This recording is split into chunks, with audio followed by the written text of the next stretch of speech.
politics, the economy, education, healthcare, big news issues affecting the Ozarks. Cut through the clutter with Color 10 News analyst Brian Calfano. Now on Ozarks Tonight. And we're in the studios of Nick Reed and KSGF 104.1 talking today about the presiding commissioner race in Greene County. So Nick, thanks for being with us. We appreciate it. Hey, and thank you for being with me. Listen, exactly. You got it right. Coming into my world. That's right. Well, a little change of scenery is always Right, good. yeah, it's nice. So the presiding commissioner race in Greene County, unique in a way because we've got two Republicans duking it out. Yeah.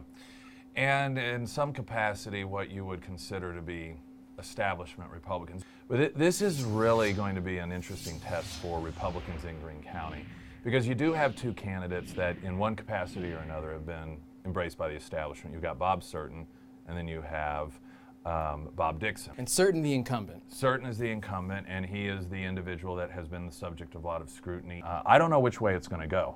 Well, you've got your finger on the pulse of public opinion in a lot of ways.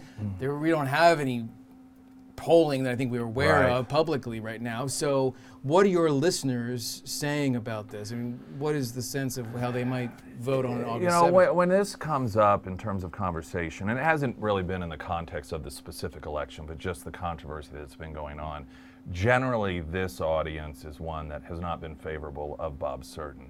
But that isn't necessarily representation of those who are going to come out and vote. Well, it so might be, I don't know. But it might be. And it could be. Look, It low could be. turnout historically in these kinds of elections. So it might be the people who are motivated to listen to your show and to call in are the same ones who may end up going out. I mean, I get what you're saying, but still, it's not nothing. Right, and so there's an argument that you've got that, then you've got the Bob Cirtin base that, people think, well, he's incumbent in the county, so county will vote for him. But you got to remember there's also been a couple dozen people in the county that called the state saying this guy's bad news and doing things illegal. Their allegation still does have a lot of establishment behind him. Parsons was part of a fundraiser for him.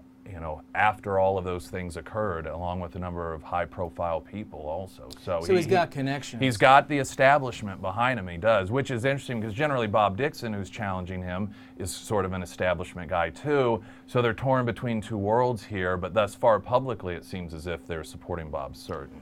Nick Reed, we appreciate you hosting us and my pleasure. Giving us your pearls of wisdom on this really contentious fight for a Greene County presiding commissioner nomination, right? That is correct. Because that's all it's going to be. Yes, then we'll have the general Then we'll have a general election. And folks, back to you in the studio. And Color 10 News will continue after this.